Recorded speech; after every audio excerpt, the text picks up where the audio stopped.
আসসালামু আলাইকুম। Technique easy এডুকেশনের পক্ষ থেকে আপনাদেরকে জানাচ্ছি আন্তরিক শুভেচ্ছা ও অভিনন্দন। আজকের পর্বে আমরা ষষ্ঠ শ্রেণীর গণিত বিষয়ের স্বাভাবিক সংখ্যা ও ভগ্নাংশ অধ্যায়ের ভগ্নাংশের ভাগ এই টপিকসের উপরে বেশ কিছু গুরুত্বপূর্ণ বহু নির্বাচনী প্রশ্ন সমাধান করব। সবার প্রথমে যেই প্রশ্নটি আমাদের সামনে রয়েছে 21 নম্বর প্রশ্ন। তার কারণ আমরা ইতিমধ্যে 1 থেকে 20 পর্যন্ত আমাদের আগের পর্বে সমাধান করেছি। 21 নম্বর প্রশ্নে বলা হয়েছে একটি বাঁশের দৈর্ঘ্য 150 ফুট, এর 3 ভাগের 1 অংশ কত ইঞ্চি? অর্থাৎ এই যে বাঁশের দৈর্ঘ্য 150 ফুট দেওয়া আছে, এটির 3 ভাগের 1 অংশতে কত ইঞ্চি হয় এটা আমাদেরকে বের করতে হবে। তাহলে এখন 150 ফুটের 3 ভাগের 1 অংশ কত সেটা আগে আমরা বের করি। তাহলে 150-এর 3 ভাগের 1 অংশ, তাহলে এখন কত হয়? 3 150-এর মধ্যে যায় 50 বার, 50 একে 50, তাহলে এটা হচ্ছে 50 ফুট। 150 ফুটের 3 ভাগের 1 অংশ হচ্ছে 50 ফুট, কিন্তু আমাদেরকে কিন্তু ফলাফল বের করতে বলছে ইঞ্চিতে। তাহলে এই যে 50 ফুট এটাতে কত ইঞ্চি হয় সেটা আমাদেরকে বের করতে হবে। আমরা 150 ফুটের 3 ভাগের 1 অংশ কত সেটা বের করলাম। এখন আমাদেরকে বের করতে হবে এই যে 50 ফুট এটি আসলে কত ইঞ্চি। আমরা জানি 1 ফুটে 12 ইঞ্চি, 1 ফুটে 12 ইঞ্চি। তাহলে 50 ফুটে কত হবে? তাহলে 50 গুণ 12, পাশে লিখে দিব ইঞ্চি। 50কে যদি আমরা 12 দ্বারা গুণ দিই তাহলে 5 12 60, আর এই শূন্যটা আমরা পাশে বসিয়ে দিব, তাহলে 600 ইঞ্চি। তাহলে আমরা বলতে পারি একটি বাঁশের দৈর্ঘ্য 150 ফুট, এর 3 ভাগের 1 অংশ কত ইঞ্চি? সেটি হচ্ছে 600 ইঞ্চি। এখন 600 ইঞ্চি আমাদের এখানে এই যে খ নাম্বার অপশনে এই ফলাফলটি দেওয়া রয়েছে। সুতরাং 21 নম্বর প্রশ্নের সঠিক উত্তর হচ্ছে খ 600।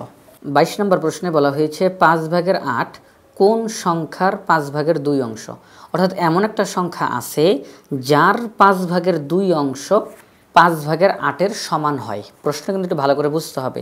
5 ভাগের 8 কোন সংখ্যার 5 ভাগের 2 অংশ? অর্থাৎ এমন একটা সংখ্যা আছে যার 5 ভাগের 2 অংশ সমান 5 ভাগের 8 হয়। এখন আমরা তো জানি না সংখ্যাটা কত। আমরা তাহলে এখন সংখ্যাটাকে ধরে নিব যে সংখ্যাটা হচ্ছে ক, সংখ্যাটা হচ্ছে ক। তাহলে ক এর 5 ভাগের 2 অংশ সমান 5 ভাগের 8। এটাই কিন্তু আমাদের প্রশ্নে বোঝানো হয়েছে যে এমন একটা সংখ্যা তোমরা নির্ণয় করো যার 5 ভাগের 2 অংশ সমান 5 ভাগের 8 হবে। এখন আমরা এই কয়ের মানটা বের করব যে সংখ্যাটা আসলে কত। আমরা তাহলে এখন পরবর্তী লাইনে গিয়ে কি করতে পারি, বা আমরা জানি এই যে এর কাজ অনেকটা গুণের মতো। তাহলে কয়ের সাথে 2 এর গুণ দিব।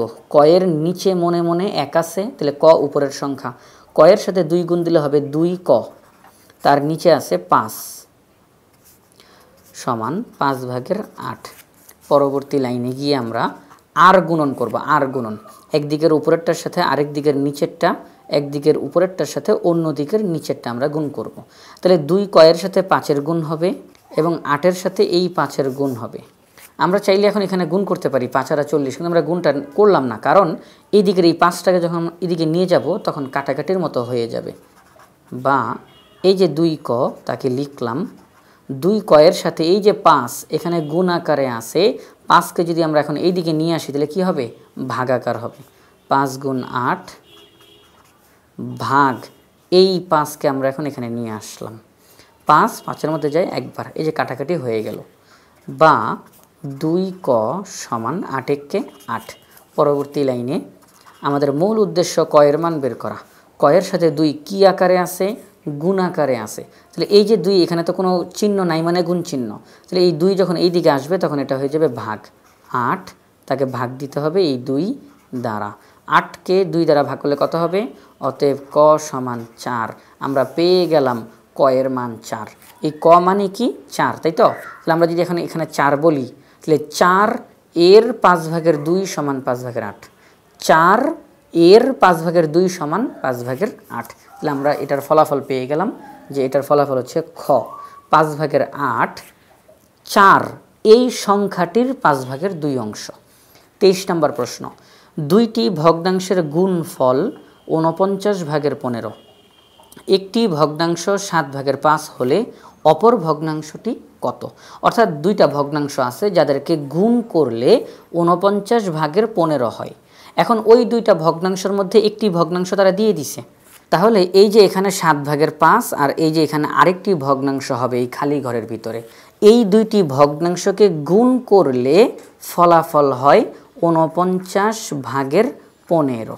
এটা তারা বলে দিছে। এই তথ্যগুলো আমাদের প্রশ্নে দেওয়া আছে যে দুইটি ভগ্নাংশ তাদেরকে গুণ করলে ফলাফল হয় 49/15।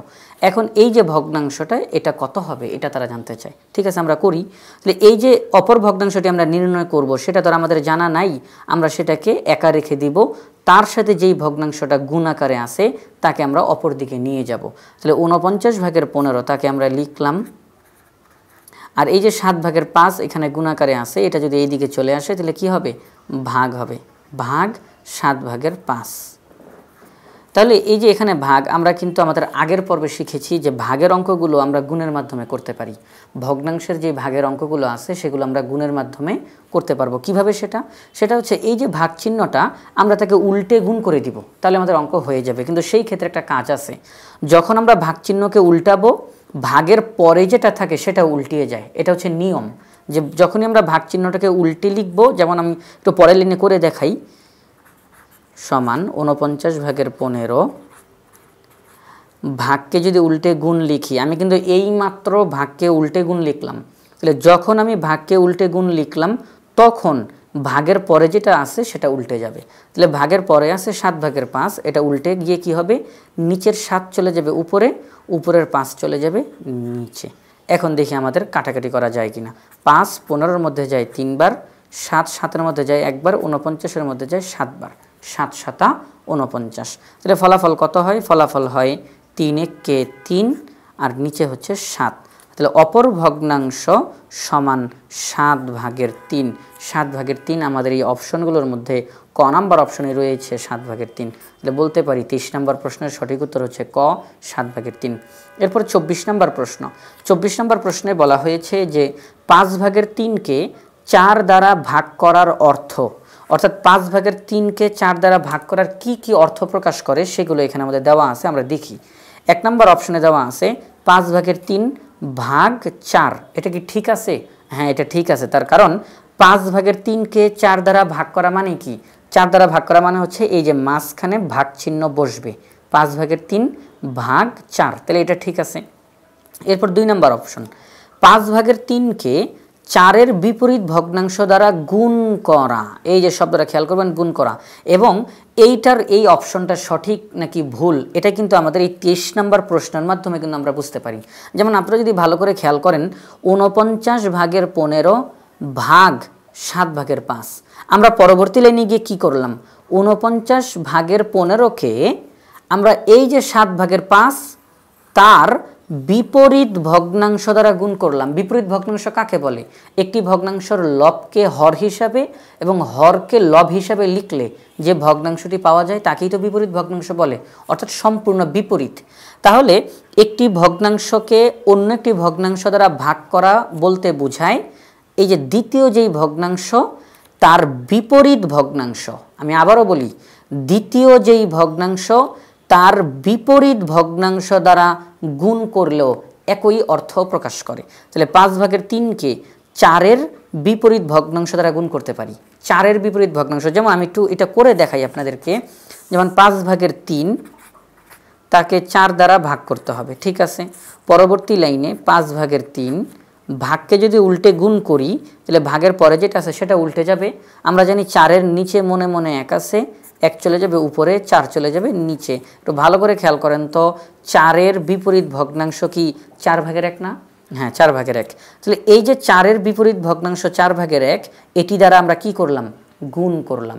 এখানে আমরা 4 দ্বারা ভাগ করলাম আর এখানে এসে 4-এর বিপরীত ভগ্নাংশ দ্বারা গুণ করলাম। এই লাইন আর এই লাইন দুইটি কিন্তু একই অর্থ প্রকাশ করে, কোনো কিন্তু মানের কোনো পরিবর্তন হবে না, এখানে একই মান বের হবে। তাহলে আমরা বলতে পারি যে 2 নম্বর অপশনটিও সঠিক।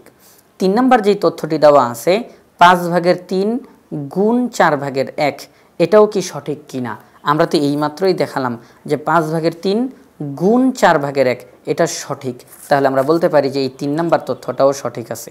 অর্থাৎ 2 নম্বরে যেই কথাটা বললো তারা মুখে, এই কথাটা এখানে তারা চিহ্নর মাধ্যমে প্রকাশ করে দেখাই দিল। 2 নম্বরের কথাগুলো তারা এখানে প্রকাশ করে দেখাইছে। এই তাহলে 2 আর 3 তো একই জিনিস। আমরা বলতে পারি 24 নম্বর প্রশ্নের 1, 2, 3 এই তিনটাই সঠিক। তাহলে 1, 2, 3 রয়েছে ঘ নাম্বার অপশনে, এটা হচ্ছে সঠিক উত্তর। 25 নম্বর প্রশ্নে বলা হয়েছে কোন শ্রেণীতে শিক্ষার্থীর সংখ্যা 150 জন, এর মধ্যে ছাত্রী সংখ্যা 40% হলে ছাত্র সংখ্যা কত? অর্থাৎ ওই শ্রেণীতে সর্বমোট 150 জন শিক্ষার্থী আছে, এই 150 জনের মধ্যে ছাত্র আছে এবং ছাত্রী আছে। তো এখন তারা আমাদেরকে ছাত্রীর কথাটা বলে দিছে যে 40% ছাত্রী, তারা কিন্তু এখানে সংখ্যা বলে নাই যে কত জন, এটা বলে নাই, তারা বলছে 40% ছাত্রী। এখন তারা জানতে চায় ছাত্র সংখ্যা কত। ঠিক আছে, তাহলে আমরা ছাত্র সংখ্যা বের করব, কিন্তু ছাত্র সংখ্যা বের করার আগে আমাদেরকে জানতে হবে ছাত্রী কত জন। এখানে তো তারা পার্সেন্টে দিছে 40%, কিন্তু কত জন এটা তো তারা স্পষ্ট করে বলে নাই। আমাদেরকে আগে ছাত্রী কত জন সেটা আগে আমাদেরকে বের করে নিতে হবে। আমরা এখানের মধ্যে 150 এর 40% কত হয় সেটা আগে আমরা বের করে নিব। 150 এর 40%, পরবর্তী লাইনে 150 এর এই যে 40%, আমরা 40কে উপরে লিখব, পার্সেন্টের বদলে নিচে 100 দিলাম। এখন আমরা দেখি কাটাকাটি করা যায় কিনা। হ্যাঁ, কাটাকাটি করা যায়। যেমন এখানের মধ্যে 50-এর মধ্যে 150-এর মধ্যে 50 যায় 3 বার, 100-এর মধ্যে 50 যায় 2 বার। একটু সহজে কাটাকাটি করার চেষ্টা করলাম। এরপরে 2 আবার 40-এর মধ্যে যায় 20 বার। তাহলে পরবর্তী লাইনে কত হবে? 3 20-এ 60। 150 এর 40% বলতে 60কে বোঝানো হয়, আমরা এটা বের করলাম। তাহলে এই যে 60 বের করলাম, এটা হচ্ছে ছাত্রী। তাহলে আমরা পেয়ে গেলাম 150 জনের মধ্যে 60 জন হলো ছাত্রী। তাহলে আমরা 150 জনের মধ্য থেকে এই 60 জন ছাত্রীকে আমরা বাদ দিয়ে দিব, বিয়োগ বাদ দিয়ে দিই। 150 থেকে যদি আমরা 60 বিয়োগ করি তাহলে হয় 90 জন। আমরা পেয়ে গেলাম এই 90 জন হচ্ছে ছাত্র, কারণ 150 জনের মধ্যে 60 জন ছাত্রী, তাহলে অবশিষ্ট যেই 90 জন তারা হচ্ছে ছাত্র। তাহলে এই 90 আমাদের গ নাম্বার অপশনে রয়েছে, এটি হচ্ছে সঠিক উত্তর। 26 নম্বর প্রশ্নে বলা হয়েছে নিচের তথ্যগুলো লক্ষ্য করো। এখানে 3টা তথ্য দেওয়া আছে, 1, 2, 3। এখন এই 3টি তথ্যের মধ্যে কোনটা কোনটা সঠিক সেটা আমরা বের করব। 1 নম্বর যেই তথ্য 1204 এই সংখ্যাটি 4 দ্বারা বিভাজ্য, এটা সঠিক নাকি ভুল সেটা আমরা বের করি। এখন আমরা কিন্তু জানি যে কোন একটা সংখ্যা 4 দ্বারা বিভাজ্য কিনা এটা বের করার একটা সহজ পদ্ধতি আছে। সহজ পদ্ধতিটা হলো যে যেই সংখ্যাটা দেওয়া আছে ওই সংখ্যাটির একক এবং দশক এই উভয় স্থানের অঙ্ক দ্বারা গঠিত সংখ্যা। এখানে এককের জায়গাতে 4 এবং দশকের জায়গাতে 0। তাহলে একক এবং দশক স্থানের অঙ্ক দ্বারা গঠিত সংখ্যা হলো 4। এখন নিয়ম হচ্ছে যেই সংখ্যাটি দেওয়া থাকবে ওই সংখ্যাটির একক এবং দশক স্থানের অঙ্ক দ্বারা গঠিত সংখ্যা যদি 4 দ্বারা বিভাজ্য হয়, সম্পূর্ণ সংখ্যাটি 4 দ্বারা বিভাজ্য হবে। আমরা দেখতেছি এই 1204 এই সংখ্যাটির একক এবং দশক স্থানের অঙ্ক দ্বারা গঠিত সংখ্যা হলো এটি 4। এই সংখ্যাটি 4 দ্বারা বিভাজ্য, এই সংখ্যাটি 4 দ্বারা বিভাজ্য। তাহলে যেহেতু এই সংখ্যাটি 4 দ্বারা বিভাজ্য, আমরা বলতে পারি 1204 এই সংখ্যাটিও 4 দ্বারা বিভাজ্য। তাহলে 1 নম্বর তথ্যটা সঠিক। 2 নম্বর তথ্য 1 একটি মৌলিক সংখ্যা, না, এই কথাটা ভুল। তারা বলতেছে যে 1 একটি মৌলিক সংখ্যা, কিন্তু 1 মৌলিক সংখ্যা নয়।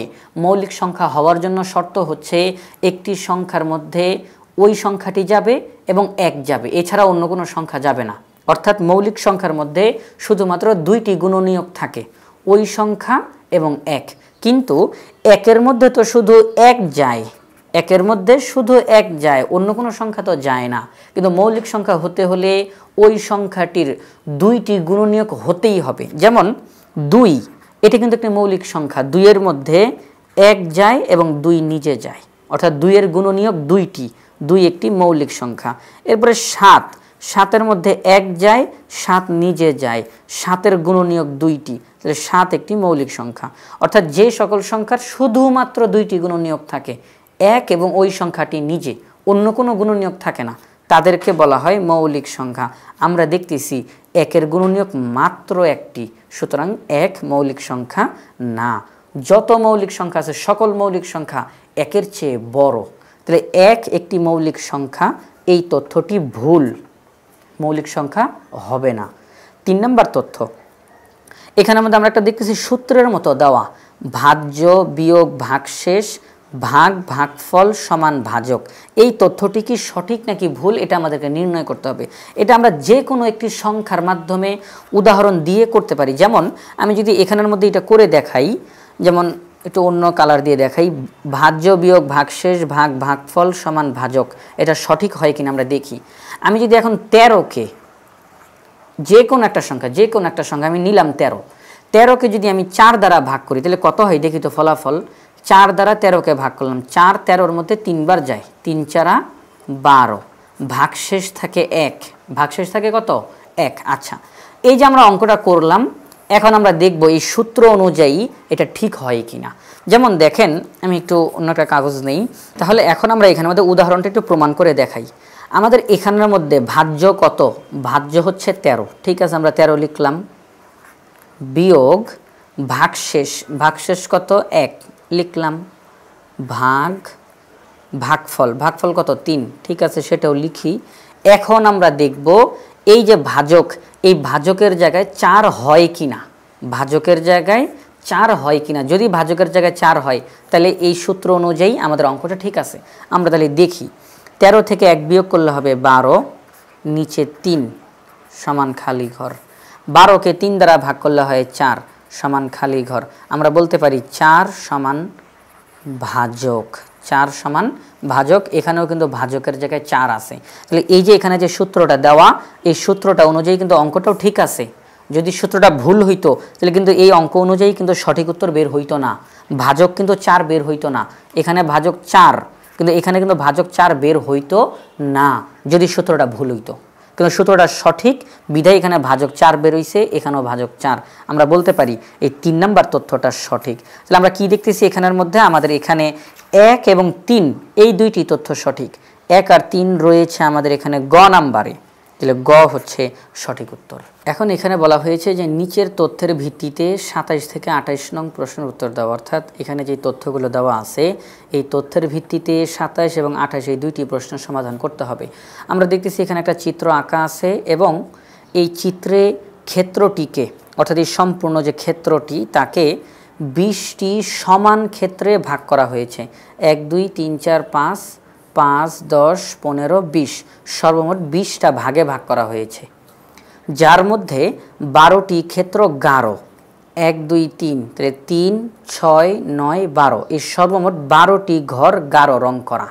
এখানে সর্বমোট 20টা ঘর আছে এবং এই 20টা ঘরের মধ্যে 12টা ঘর গাঢ় রং করা আছে, এটা তথ্য দেওয়া। এবার 27 নম্বর প্রশ্নে বলা হয়েছে যে চিত্রটির গাঢ় অংশের পরিমাণ কত অংশ, গাঢ় অংশের পরিমাণ কত অংশ। আমরা দেখতেছি যে সম্পূর্ণ চিত্রটাকে 20 ভাগে ভাগ করা হয়েছে, ঠিক আছে, 20 ভাগের মধ্যে কতটুকু রং করা, এখানে কিন্তু বলা আছে 12টি ক্ষেত্র গাঢ়, তাহলে আমরা এখানে 12 লিখতে পারি। সম্পূর্ণটা 20 ভাগ, তার মধ্যে 12 ভাগ গাঢ় করা, তাহলে 20 ভাগের 12 ভাগ গাঢ়, 20 ভাগের 12 ভাগ গাঢ় করা। এখন দেখি এখানে কাটাকাটি করা যায় কিনা। 12-র মধ্যে 4 যায় 3 বার, 20-এর মধ্যে 4 যায় 5 বার, তাহলে সমান 5 ভাগের 3।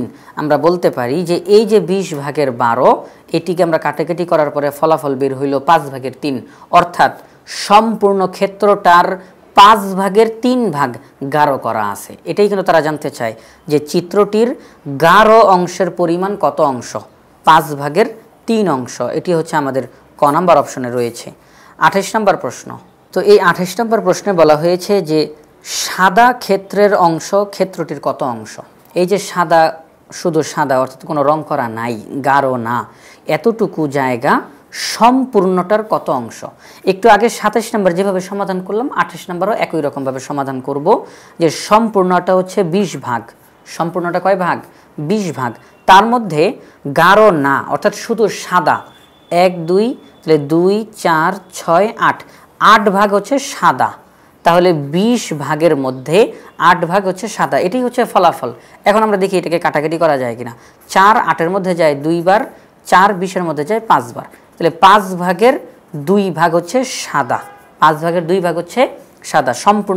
সম্পূর্ণ ক্ষেত্রটিকে 5 ভাগ করলে তার 2 ভাগ এই সাদা, তাহলে 5 ভাগের 2 ভাগ হচ্ছে ক নাম্বার অপশনে, এটি হচ্ছে সঠিক উত্তর। 28 নম্বর প্রশ্নের সঠিক উত্তর হচ্ছে ক 5 ভাগের 2। 29 নম্বর প্রশ্নে বলা হয়েছে 50% এর সঠিক অনুপাত কোনটি। তাহলে 50%কে এখন আমাদেরকে অনুপাতে প্রকাশ করতে হবে এবং সঠিক অনুপাতটা বের করতে হবে।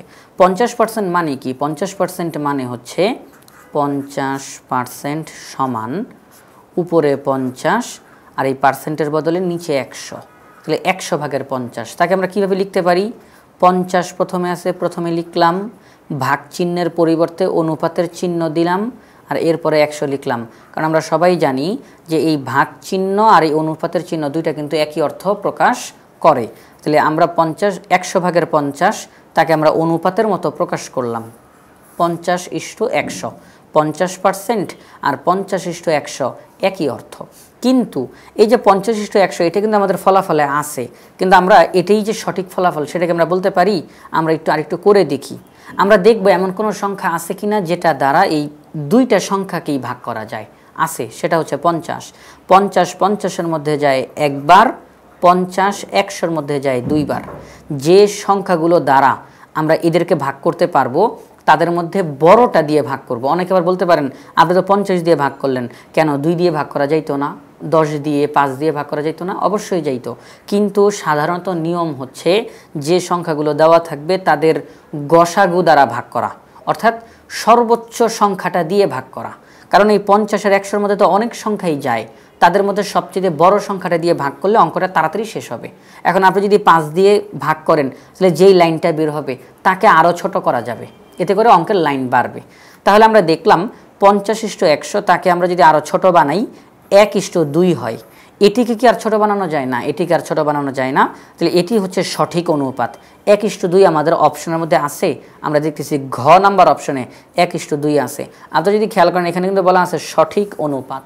যদি আমরা দেখতাম 1:2 আমাদের এই অপশনগুলোর মধ্যে না থাকতো, আমরা তাহলে 50:100 এটাকেই সঠিক বলতাম। কিন্তু যেহেতু 1:2 আছে, এটার চাইতে এটা আরও বেশি সঠিক, এজন্য আমরা ঘ নাম্বারটাকেই সঠিক উত্তর বলবো। এরপরে আমাদের নতুন 2টি প্রশ্ন দেওয়া 30 এবং 31। বলা আছে যে আয়তাকার চিত্রটি, এখানে চিত্রটি লক্ষ্য করো এবং 30 ও 31 নং প্রশ্নের উত্তর দাও। এটি একটি আয়তাকার চিত্র, আপনারা দেখতেছেন আয়তাকার চিত্র, আয়তাকার আয়তাকার সবগুলোই আয়তাকার। তো 30 নম্বর প্রশ্নে বলা আছে যে আয়তক্ষেত্রটি কয়টি আয়তক্ষেত্রে বিভক্ত হয়েছে। অর্থাৎ সম্পূর্ণটা তো একটা আয়তক্ষেত্র, এই সম্পূর্ণটা কিন্তু একটা আয়তক্ষেত্র, এই যে সম্পূর্ণটা একটা আয়তক্ষেত্র। এবার এটার ভিতরে আবার ছোট ছোট করে আয়তক্ষেত্র তৈরি করা হয়েছে। এই চিত্রটা আমি একটু দেখাইলাম এখানের মধ্যে, ঠিক আছে? তাহলে আমরা দেখতেছি যে সম্পূর্ণটা একটা আয়তক্ষেত্র, এটিকে আবার ছোট ছোট করে আয়তক্ষেত্রে প্রকাশ করা হয়েছে। তারা জানতে চায় কয়টি আয়তক্ষেত্র আছে এটার ভিতরে। আমরা দেখি 1 2 3 4, তাহলে এখানে 4টা, এখানেও 4টা, 4টা দিলে কয়টা হয়? 4 8 12 16 20 24, তাহলে এখানে সর্বমোট 24টি আয়তক্ষেত্র আছে।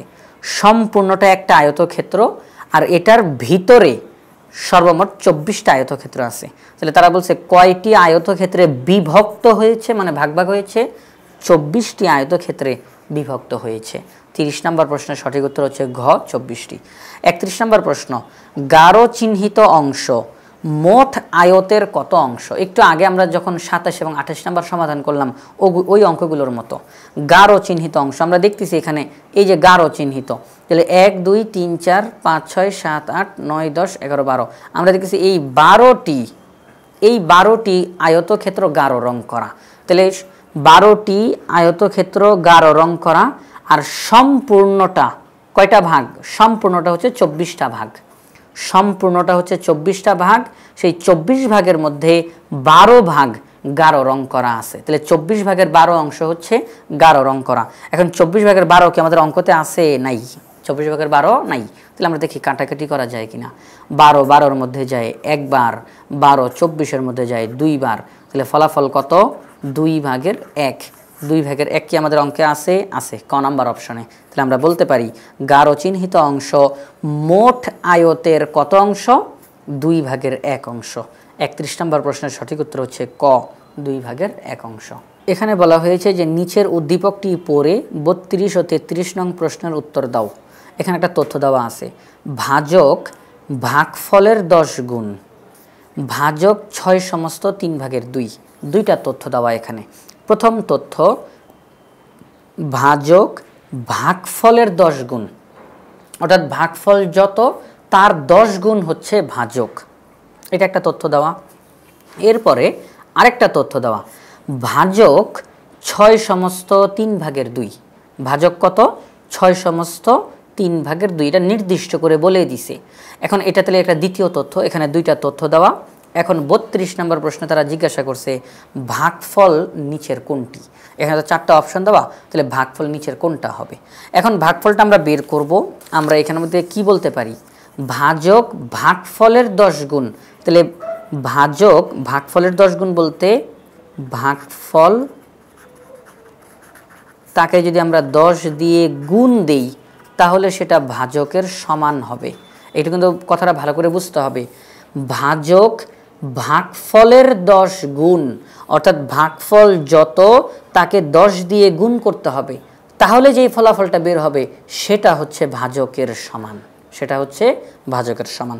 এবার পরবর্তী লাইনে গিয়ে আপনারা যদি ভালো করে খেয়াল করেন, আমাদের অঙ্কের মধ্যে কিন্তু ভাজকের মান দেওয়া আছে 6 সমস্ত 3/2। আমরা ভাজকের মান 6 সমস্ত 3/2 বসাই। আর এই লাইনের মধ্যে ভাগফল গুণ 10, আমরা তো ভাগফল জানি না, আমরা ভাগফল কথাটাকে লিখে দিই, কারণ যেহেতু এটার মান আমাদের জানা নাই। এই যে গুণ 10, এটাকে যদি আমরা এখন এই দিকে নিয়ে আসি তাহলে কি হবে? ভাগ 10। আমরা এখন ভাগফল বের করব, যে ভাগফলকে একা বানায় ফেলছি। তাহলে এখন পরবর্তী লাইনে গিয়ে আমরা আমাদের মতো অঙ্ক করতে থাকি। 3 6 18 আর 2 হচ্ছে 20, আর নিচে হচ্ছে 3 ভাগ 10। পরবর্তী লাইনে সমান 3/20, ভাগকে উল্টে গুণ করে দিব, তাহলে ভাগের পরে যেটা আছে সেটা উল্টে যাবে। 10-এর নিচে আছে মনে মনে 1, চলে যাবে উপরে, আর উপরের 10 চলে যাবে নিচে। 10 20-এর মধ্যে যায় 2 বার, তাহলে 2 × 2, নিচে হচ্ছে 3। আমরা পেয়ে গেলাম ভাগফল হচ্ছে 3/2। এই যে ভাগফল 3/2, এটিকে যদি আমরা 10 দ্বারা গুণ দেই তাহলেই আমরা 6 সমস্ত 3/2 পাবো। এটা হচ্ছে আমাদের ভাগফল, আমরা বের করলাম। তাহলে ভাগফল কত? 3/2। আমাদের এই যে 3/2 ক নাম্বার অপশনে রয়েছে, এটি হচ্ছে সঠিক উত্তর। 33 নম্বর প্রশ্ন, ভাজ্য কত? এই যে বিভিন্ন তথ্য দেওয়া, উদ্দীপকের মধ্যে 2টা তথ্য দেওয়া আছে। 32 নম্বর সমাধান করলাম। 33 নম্বরে গিয়ে বলতেছে ভাজ্য কত, সেটা তোমরা এখন নির্ণয় করো। ঠিক আছে, আমরা এখন তাহলে ভাজ্য নির্ণয় করব। এখন আপনারা যদি লক্ষ্য করেন, এই অঙ্কের মধ্যে কিন্তু ভাগশেষ দেওয়া নাই। যেহেতু ভাগশেষের কথা বলা নাই, তাহলে ভাগশেষ নাই, তাহলে আমরা বলতে পারি অঙ্কটা নিঃশেষে বিভাজ্য।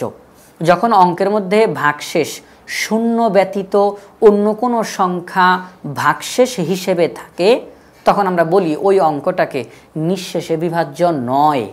আর যখন দেখি যে ভাগশেষ নাই, মানে ভাগশেষ শূন্য, তখন আমরা অঙ্কটাকে বলি নিঃশেষে বিভাজ্য। এই অঙ্কের মধ্যে যেহেতু কোথাও ভাগশেষের কথা বলা নাই, তাহলে আমরা বলবো এটা নিঃশেষে বিভাজ্য একটা অঙ্ক। তাহলে নিঃশেষে বিভাজ্য অঙ্কের ক্ষেত্রে ভাজ্য নির্ণয় করার সূত্র কি? একেবারে সহজ, সেটা হচ্ছে ভাজক গুণ ভাগফল। সেটা আমি একটু দেখিয়ে দিই আপনাদেরকে। সাধারণত এই যে আমরা যখন ভাগ করি, ভাগ করার সময় মাঝখানে থাকে ভাজ্য, তাই তো? মাঝখানে থাকে ভাজ্য, এইদিকে থাকে ভাজক, আর এইদিকে থাকে ভাগফল। আমরা জানি ভাজ্যটা থাকে সবচাইতে বড়, ভাজক এবং ভাগফলের চাইতে ভাজ্যটা বেশি বড় থাকে। এজন্য ভাজ্য সমান ভাজক গুণ ভাগফল। ভাজক এবং ভাগফলকে গুণ করলে ভাজ্যের সমান হবে। তাহলে এই একই কাজটা আমরা এখন এখানের মধ্যে করে দেখব। আমরা ভাজকের সাথে ভাগফলকে গুণ করব। আমরা আমাদের তথ্যের মধ্যে ভাজক দেওয়া আছে, আর 32 নম্বরের ফলাফলে ভাগফল পেয়ে গেছি, আমরা এখন গুণ করব। তাহলে আমরা লিখব যে ভাজক 6 সমস্ত 3/2 গুণ ভাগফল 3/2। ভাজক গুণ ভাগফল আমরা এখন ভাজ্য বের করব। ঠিক আছে, পরবর্তী লাইনে যাই। 3 6 18 আর 2 যোগ করলে হয় 20, নিচে 3 গুণ 3/2। পরবর্তী লাইনে এখন দেখি এখানে কোনো কাটাকাটি করা যায় কি না, কিন্তু না, কোনো কাটাকাটি করা যায় না। তাহলে উপরে উপরে গুণ, নিচে নিচে গুণ। 20 দুগুণে 40, 3 তিরিকে 9, 9/40। তাহলে এখন 9/40 এখানে কি কোথাও আছে? না, এখানে কোথাও নাই। তাহলে কি অঙ্কটা ভুল হয়ে গেছে? না, এটা যেহেতু একটি অপ্রকৃত ভগ্নাংশ, তাকে আমরা মিশ্র ভগ্নাংশে রূপান্তর করব। 40-এর মধ্যে 9 কয়বার যায়? 4 বার যায়। 4 নং 36, 4 নং 36। 40 হতে আর কত দরকার? যেহেতু 36 হয়ে গেছে, 4 নং 36, 40 হওয়ার জন্য আর 4 দরকার। তাহলে দেখেন তো, 4 নং 36, 36 আর 4 40। তাহলে আমরা বলতে পারি 4 সমস্ত 9/4 এখানে আছে কোথাও? এই যে 4 সমস্ত 9/4, এটি হচ্ছে ভাজ্য। এই তথ্য অনুযায়ী ভাজ্য কত? 4 সমস্ত 9/4। এখানে বলা হয়েছে যে নিচের উদ্দীপকটি পড়ে 34 ও 35 নং প্রশ্নের উত্তর দাও। এখানে একটা তথ্য দেওয়া আছে, একটি আয়তাকার জমির ক্ষেত্রফল। সবার প্রথমেই কিন্তু শব্দটা ব্যবহার করা হয়েছে আয়তাকার। একটি আয়তাকার জমির ক্ষেত্রফল 37 সমস্ত 2/1 বর্গমিটার এবং ওই আয়তাকার জমির দৈর্ঘ্য 12 সমস্ত 2/1 মিটার। ঠিক আছে, তাহলে আমরা ক্ষেত্রফল পেয়ে গেলাম, দৈর্ঘ্য পেয়ে গেলাম। আরেকটা জিনিস বাকি আছে, প্রস্থ। এখন 34 নম্বর প্রশ্নে বলা হয়েছে যে উদ্দীপকে প্রদত্ত ভগ্নাংশ দুইটি কোন ধরনের? আমরা দেখতেছি আমাদের উদ্দীপকে দুইটা ভগ্নাংশ আছে, 37 সমস্ত 2/1, 12 সমস্ত 2/1, দুইটা ভগ্নাংশ। এখন এই দুইটা ভগ্নাংশ কোন ধরনের সেটা তারা জানতে চায়। আমরা জানি যে একটি পূর্ণ সংখ্যা এবং একটি প্রকৃত ভগ্নাংশ পাশাপাশি থাকলে তাকে বলা হয় মিশ্র ভগ্নাংশ। এই যে 37 এটি একটি পূর্ণ অংশ এবং 2/1 এটি একটি প্রকৃত ভগ্নাংশ, কারণ লব ছোট হর বড়, তাহলে প্রকৃত ভগ্নাংশ। তাহলে পূর্ণ অংশ এবং প্রকৃত ভগ্নাংশ যখন পাশাপাশি থাকে তখন তাকে বলা হয় মিশ্র ভগ্নাংশ। তাহলে এটিও মিশ্র ভগ্নাংশ, এটিও মিশ্র ভগ্নাংশ। আমরা আমাদের অপশনগুলোর মধ্যে ঘ নাম্বারে মিশ্র ভগ্নাংশ কথাটি লেখা রয়েছে, এটি হচ্ছে সঠিক উত্তর। 35 নম্বর প্রশ্ন, জমিটির প্রস্থ কত? একেবারেই সহজ। আমরা জানি যেহেতু আয়তাকার কথাটা বলছে, তাহলে তিনটা জিনিস, দৈর্ঘ্য, প্রস্থ, ক্ষেত্রফল। এখন আমাদের ক্ষেত্রফল এবং দৈর্ঘ্য দেওয়া আছে, প্রস্থ বের করতে বলছে। আমরা ক্ষেত্রফলকে দৈর্ঘ্য দ্বারা ভাগ করব, কারণ আমরা জানি, আমি এখানে একটু করে দেখাই, আমরা জানি যে ক্ষেত্রফল সমান দৈর্ঘ্য গুণ প্রস্থ। এটা তো আমরা সবাই জানি যে দৈর্ঘ্য এবং প্রস্থকে গুণ দিলে ক্ষেত্রফল বের হয়। ক্ষেত্রফলের মান দেওয়া আছে 37 সমস্ত 2/1, দৈর্ঘ্যের মান দেওয়া আছে 12 সমস্ত 2/1, শুধু প্রস্থের মানটা দেওয়া নাই, এটা আমাদেরকে বের করতে হবে। আমরা পরবর্তী লাইনে গিয়ে 37 সমস্ত 2/1 তাকে আমরা এই যে 12 সমস্ত 2/1 এখানে গুণ আকারে আছে, এটাকে যদি আমরা এই দিকে নিয়ে আসি তাহলে হয়ে যাবে ভাগ। ভাগ 12 সমস্ত 2/1 সমান প্রস্থ। তাহলে আমরা এখন এই ভাগটা করে দেখব। আমরা এখানে আমাদের ভাগটা করি আলাদা কাগজের মধ্যে। 37 সমস্ত 2/1 ভাগ 12 সমস্ত 2/1। তাহলে পরবর্তী লাইনে কি হবে? পরবর্তী লাইনে হবে আমরা এই মিশ্র ভগ্নাংশটিকে অপ্রকৃত ভগ্নাংশে রূপান্তর করব। 37 দুগুণে হয় 74, তার সাথে 1 যোগ করলে হয় 75। তাহলে উপরে 75, নিচে 2, ভাগ চিহ্ন, আমরা ভাগ চিহ্ন দেই। 12 দুগুণে 24, 24 আর 1 যোগ করলে হয় 25, নিচে 2। পরবর্তী লাইনে এই যে 2/75 লিখলাম, ভাগ চিহ্নকে উল্টে গুণ চিহ্ন দিয়ে দিলাম। তাহলে ভাগের পরে যেটা আছে সেটা উল্টায় যাবে, নিচের 2 চলে যাবে উপরে আর উপরের 25 চলে যাবে নিচে। ঠিক আছে, এখন দেখি কাটাকাটি করা যায় কিনা। আমরা জানি 2 2 এর মধ্যে যায় একবার, 25 75-এর মধ্যে যায় 3 বার, 3 25-এ 75। তাহলে আর তো কোনো কাটাকাটি যায় না। তাহলে 3 1-কে 3, শুধু এটাই তো ফলাফল, আর তো কিছু নাই। তাহলে আমরা বলতে পারি 3 সমান প্রস্থ। তাহলে প্রস্থ কত? প্রস্থ হচ্ছে 3, আর এখানে মান দেওয়া আছে মিটার। তাহলে আমরা বলতে পারি জমিটির প্রস্থ কত? 3 মিটার। ক নাম্বার অপশনটা হচ্ছে সঠিক উত্তর। এখানে বলা হয়েছে যে নিচের তথ্যের ভিত্তিতে 36 ও 37 নং প্রশ্নের উত্তর দাও। 36 এবং 37 এই দুইটি প্রশ্নের উত্তর দিতে হবে এই তথ্যের ভিত্তিতে। কি তথ্য দেওয়া? একটি বাগানের ক্ষেত্রফল 10 সমস্ত 2/1 বর্গ মিটার। এর প্রস্থ 4/2 মিটার। ঠিক আছে, ক্ষেত্রফল দেওয়া, প্রস্থ দেওয়া। 36 নম্বর প্রশ্নে বলা হয়েছে বাগানটির দৈর্ঘ্য কত? ক্ষেত্রফল এবং প্রস্থ দেওয়া আছে, দৈর্ঘ্য বের করতে হবে। আমরা কি করব, একটু আগে তো আমরা অঙ্কটা করলাম, ক্ষেত্রফলকে প্রস্থ দ্বারা ভাগ করব। আমাদের ঠিক এই অঙ্কের আগের অঙ্কটার মধ্যে দৈর্ঘ্য দেওয়া ছিল, প্রস্থ বের করতে হয়েছে, ক্ষেত্রফলকে আমরা দৈর্ঘ্য দ্বারা ভাগ করছি। আর এই অঙ্কটার মধ্যে প্রস্থ দেওয়া আছে, দৈর্ঘ্য বের করতে হবে, ক্ষেত্রফলকে প্রস্থ দ্বারা ভাগ করব, তাহলে আমাদের ফলাফল বের হয়ে যাবে।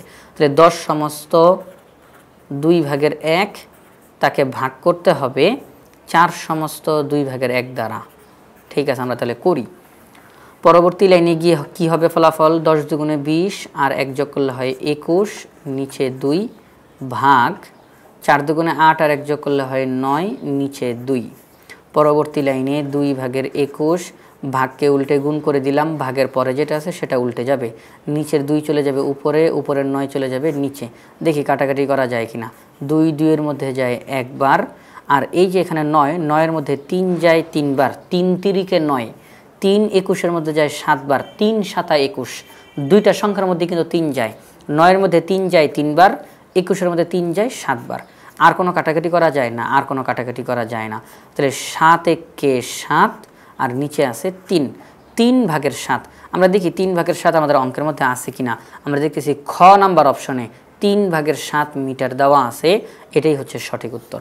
37 নম্বর প্রশ্ন, প্রস্থের 3 গুণ কত মিটার? প্রস্থের 3 গুণ কত মিটার হয়? আমাদের উদ্দীপকের মধ্যে কিন্তু প্রস্থ একটা মান দেওয়া আছে, প্রস্থ হচ্ছে 4/2 মিটার। এই যে প্রস্থ 4/2 মিটার দেওয়া, এটার 3 গুণ কত হয় এটা তারা জানতে চায়। তাহলে আমরা এটার মান বের করব। এখন এখানে আমরা লিখব প্রস্থ 4/2 তার 3 গুণ, প্রস্থের 3 গুণ কত হয় ফলাফল বের করব। পরবর্তী লাইনে 4 দুগুণে 8 আর 1 যোগ করলে হয় 9, নিচে 2 গুণ 3। পরবর্তী লাইনে এখন এখানে তো আর কোনো কাটাকাটি করা যাইতেছে না, কারণ 3-এর নিচে 1 আছে, তাহলে 2 আর 3কে কাটাকাটি করা যায়? কাটাকাটি করা যায় না। তাহলে আমরা উপরে গুণ করি, 3 নং 27 আর নিচে 2 1-কে 2, তাহলে 2/27। আমরা দেখি 2/27 আমাদের অপশনগুলোতে আছে না, 2/27 আমাদের অপশনগুলোতে নাই। তাহলে আমরা এই যে 2/27, এটি হচ্ছে অপ্রকৃত ভগ্নাংশ, তাকে আমরা মিশ্র ভগ্নাংশে রূপান্তর করে দিব। 27-এর মধ্যে 2 কয়বার যায় আমরা এটা করে দেখাই। 27-এর মধ্যে 2 কয়বার যায়? 2 2-এর মধ্যে যায় একবার, 2 1-কে 2 থাকে 7, 2 7-এর মধ্যে যায় 3 বার, 3 দুগুণে 6 থাকে 1, তাহলে 13 দুগুণে 26 আর এই যে বাকি থাকলো 1। আমরা ফলাফল হিসাবে লিখতে পারি, ভাগফলকে আগে লিখব, এরপরে হর যা ছিল হর এখনও তাই থাকবে, ভাগশেষটাকে উপরে লিখে দিব। অর্থাৎ 2/27কে যদি আমরা মিশ্র ভগ্নাংশে রূপান্তর করি তাহলে ফলাফল হবে 13/2 13/2 আমাদের এখানে গ নাম্বার অপশনে রয়েছে 13/2 মিটার। এটাই হচ্ছে সঠিক উত্তর। তাহলে 37 নম্বর প্রশ্ন সঠিক উত্তর কত? গ নাম্বার অপশনের 13/2 মিটার। 38 নম্বর প্রশ্নে বলা হয়েছে দুইটি ভগ্নাংশের গুণফল 48/8 অর্থাৎ দুইটি ভগ্নাংশকে গুণ করলে 48/8 হয়। ওই দুইটি ভগ্নাংশের একটি ভগ্নাংশ হলো 1/32 তাহলে অপর ভগ্নাংশটি কত? অর্থাৎ এমন দুইটি ভগ্নাংশ আছে যাদেরকে গুণ করলে গুণফল হবে 48/8। এখন ওই দুইটি ভগ্নাংশ কত কত সেটা তারা বলে নাই, কিন্তু ওই দুইটি ভগ্নাংশের মধ্যে একটি ভগ্নাংশের কথা তারা বলে দিছে, অপর ভগ্নাংশটি তারা জানতে চায়। ঠিক আছে, আমরা এখন বের করব। আমরা এখানের মধ্যে লিখব যে এই যে গুণফল 48/8 এখানের মধ্যে কি কি আছে? দুইটি ভগ্নাংশকে গুণ করলে এটা হয়, তার মানে এটার মধ্যে দুইটা ভগ্নাংশ ঢুকানো আছে। এখন এই গুণফল সমান একটি ভগ্নাংশ 1/32 এবং আরেকটি ভগ্নাংশ আমাদের জানা নাই। একটি ভগ্নাংশ গুণ আরেকটি ভগ্নাংশ, এই দুইটি ভগ্নাংশকে যদি আমরা গুণ করি তাহলে ফলাফল হবে এইটা। ঠিক আছে, এবার আমরা পরবর্তী লাইনে যাই। 48/8 সমান আমরা এখানে সমান চিহ্ন না দিয়ে এই যে এখানের মধ্যে 1 সমস্ত 32/13 গুণ আকারে আছে, এটাকে আমরা এইদিকে নিয়ে আসব। তাহলে কি হয়ে যাবে, এটা যদি এইদিকে আসে তাহলে গুণ চিহ্নটা হয়ে যাবে ভাগ চিহ্ন, আর 1 সমস্ত 32/13 সমান এই খালি ঘরটা আমরা এখানে দিই। এই খালি ঘর মানে অপর ভগ্নাংশ। তাহলে পরবর্তী লাইনে গিয়ে এখন আমরা এই যে মিশ্র ভগ্নাংশ তাকে আমরা অপ্রকৃত ভগ্নাংশে রূপান্তর করব। 48কে যদি আমরা 8 দিয়ে গুণ দিই তাহলে হবে 384, তার সাথে আমরা 1 যোগ করব তাহলে হবে 385, ভাগ নিচে হবে 8, ভাগ চিহ্ন দেই।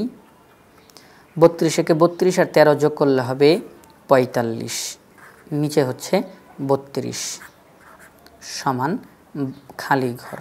তাহলে এখন আমরা পরবর্তী লাইনে গিয়ে এই যে ভাগ চিহ্ন এটিকে আমরা এখন উল্টে গুণ চিহ্ন করে দিব। কিভাবে সেটা, বা 8/385 ভাগ চিহ্নকে উল্টে গুণ চিহ্ন লিখে দিব। তাহলে যেহেতু আমরা ভাগকে উল্টে গুণ করলাম তাহলে ভাগের পরে যেটা থাকবে সেটা উল্টে যাবে, নিচের 32 চলে যাবে উপরে আর উপরের 45 চলে যাবে নিচে, সমান অপর ভগ্নাংশ। বা এখন দেখি এখানে কোনো কাটাকাটি করা যায় কিনা সেটা আমরা আগে করার চেষ্টা করি। 8 32-এর মধ্যে যায় 4 বার, 45 আর 385 সরাসরি কাটা যাবে না, কিন্তু অন্য কোনো সংখ্যা দিয়ে কাটতে পারি কিনা সেই চেষ্টা করি। এখন 45-এর মধ্যে 9 যায়, কিন্তু 385-এর মধ্যে কিন্তু 9 যায় না, কিন্তু দুইটার মধ্যে আবার 5 যায়। 5 45-এর মধ্যেও যায়, 5 385-এর মধ্যেও যায়। 5 45-এর মধ্যে যায় 9 বার, 5 নং 45। 5 385-এর মধ্যে যায় 77 বার, 5 77-এ 385 হয়। তাহলে এখন আর তো কোনো কাটাকাটি যায় না এখানে। তাহলে আমরা পরবর্তী লাইনে গিয়ে উপরে উপরে গুণ করব, নিচে নিচে গুণ করব। উপরে কি কি আছে, 77 গুণ 4, 77কে যদি আমরা 4 দিয়ে গুণ দেই তাহলে হবে 308। তাহলে আমরা এখন 308 এখানে লিখি, আর নিচে আছে 9 সমান ফাঁকা ঘর। এখন এই যে আমরা এটা কি দেখতেছি, এটা একটা মিশ্র অপ্রকৃত ভগ্নাংশ, তাকে আমরা এখন মিশ্র ভগ্নাংশে রূপান্তর করব। তাহলে আমরা এখন করি, এটাকে আমরা মিশ্র ভগ্নাংশে রূপান্তর। 308কে ভাগ করব 9 দ্বারা। 9 30-এর মধ্যে কয়বার যায়, 9 3-এর মধ্যে তো যায় না, তাহলে 30-এর মধ্যে ভাগ করব। 9 30-এর মধ্যে যায় 3 বার, 3 নং 27 থাকে হচ্ছে 3। 9 3-এর মধ্যে যায় না, 8 নামাই। 9 38-এর মধ্যে কয়বার যায়, 4 বার, 4 নং 36 থাকে 2। 9 2-এর মধ্যে যায় না, আর এখানেও কোনো অঙ্ক বাকি নাই। তাহলে আমরা ফলাফলটা কিভাবে লিখতে পারি, ভাগফলকে আগে লিখব, তার পাশে দাগ দিয়ে হর যা ছিল এখনও হর তাই থাকবে, আর ভাগশেষকে আমরা উপরে লিখব 34 সমস্ত 9/2। এই যে অপর ভগ্নাংশ এটির মান হচ্ছে 34 সমস্ত 9/2। আমরা যদি এখানে 34 সমস্ত 9/2 লিখি তাহলে একটি ভগ্নাংশ এবং অপর ভগ্নাংশ, এই দুইটি ভগ্নাংশকে গুণ করলে ফলাফল হবে 48 সমস্ত 8/1। তাহলে ফলাফল কত, 34 সমস্ত 9/2। এটি আমাদের খ নাম্বার অপশনে রয়েছে। 39 নম্বর প্রশ্নে বলা হয়েছে 20/22 ভাগ 10/11 সমান প্রশ্নবোধক চিহ্ন। এখন এটার মান কত হয় সেটা আমাদেরকে বের করতে হবে। তাহলে এই যে 20/22 আমরা এটাকে এখানে লিখি, 20/22 ভাগ 10/11। পরবর্তী লাইনে গিয়ে 20/22কে আবার লিখব। এই যে ভাগ চিহ্ন এটিকে আমরা উল্টে গুণ চিহ্ন করে দিব। তাহলে ভাগের পরে যেটা আছে সেটা উল্টে যাবে, নিচের 10 চলে যাবে উপরে আর উপরের 11 চলে যাবে নিচে এই ভাগ চিহ্নের। আচ্ছা, এখন দেখি এখানে কোনো কাটাকাটি করা যায় কিনা। হ্যাঁ, কাটাকাটি করা যায়। সেটা হচ্ছে 10 10-এর মধ্যে যায় একবার, 10 20-এর মধ্যে যায় 2 বার, 11 11-র মধ্যে যায় একবার, 11 22-এর মধ্যে যায় 2 বার। আমরা এখানে 10 দিয়ে কাটলাম আর এখানে 11 দিয়ে কাটলাম। এখন কি কোনো কাটাকাটি করা যায়? হ্যাঁ, কাটাকাটি করা যায়। সেটা হচ্ছে 2 আবার 2-এর মধ্যে যায় একবার। তাহলে আর কিছু বাকি থাকে? তাহলে আর কিছুই বাকি থাকে না। তাহলে থাকে 1 গুণ 1, আর নিচে 1 আছে, আমরা এটাকেও কেটে দিই। 1 1-এর মধ্যে যায় একবার। তাহলে 1 গুণ 1, 1 1-কে 1, এটাই হচ্ছে ফলাফল। অর্থাৎ 20/22 ভাগ 10/11, ফলাফল কত? 1। তাহলে 1 আছে আমাদের ক নাম্বার অপশনে, এটি হচ্ছে সঠিক উত্তর। আমরা একটু কাটাকাটিটা আরেকবার বলে দিই। 10 10-এর মধ্যে একবার যায়, 10 20-এর মধ্যে 2 বার যায়। এরপরে 11 11-র মধ্যে একবার যায়, 11 22-এর মধ্যে 2 বার যায়। 2 2-এর মধ্যে একবার যায়, 1 1-এর মধ্যে একবার যায়, কাটাকাটি করার পরে ফলাফল শুধু 1, অর্থাৎ সম্পূর্ণটা কেটে গেল। 40 নম্বর প্রশ্ন। 40 নম্বর প্রশ্নে বলা হয়েছে 5 ভাগ 16 ভাগের 15 সমান কত? তাহলে এটার ফলাফলটা আমরা এখন এখানে বের করব। 5 ভাগ 16 ভাগের 15। তাহলে পরবর্তী লাইনে গিয়ে কি করব, এখানে যেই কাজটা করলাম ভাগকে উল্টে গুণ করে দিলাম, এটা এখানেও একই কাজ করব। 5 ভাগকে উল্টে যদি গুণ করি তাহলে ভাগের পরে যেটা থাকবে সেটা উল্টে যাবে, উপরের 15 চলে যাবে নিচে আর নিচের 16 চলে যাবে উপরে। এখন এখানে কোনো কাটাকাটি করা যাবে? হ্যাঁ, কাটাকাটি করা যাবে। কেন? তার কারণ 5-এর নিচে মনে মনে 1 আছে, তার মানে কি 5 উপরের সংখ্যা, শুধু 5 মানে কি 5-এর নিচে মনে মনে 1 আছে, তাহলে 5 উপরের সংখ্যা। তাহলে 5-এর মধ্যে 5 যায় একবার, 15-এর মধ্যে 5 যায় 3 বার, আর কোনো কাটাকাটি করা যায় না। তাহলে ফলাফল কত? 16 একে 16, নিচে 3, তাহলে 3 ভাগের 16। আমরা দেখি 3 ভাগের 16 আমাদের এখানে ফলাফলে আছে কিনা। হ্যাঁ, আমরা দেখতেছি ক নাম্বার অপশনেই 3 ভাগের 16 আছে, তাহলে আমরা বলতে পারি ক নাম্বার অপশনটাই হচ্ছে সঠিক উত্তর। 40 নম্বর প্রশ্নের সঠিক উত্তর হচ্ছে ক, 3 ভাগের 16। আশা করি আজকের পর্বটি তোমাদের ভালো লেগেছে। পরবর্তী পর্ব দেখার আমন্ত্রণ জানিয়ে আজকের মতো এখানেই বিদায় নিচ্ছি। আসসালামু আলাইকুম।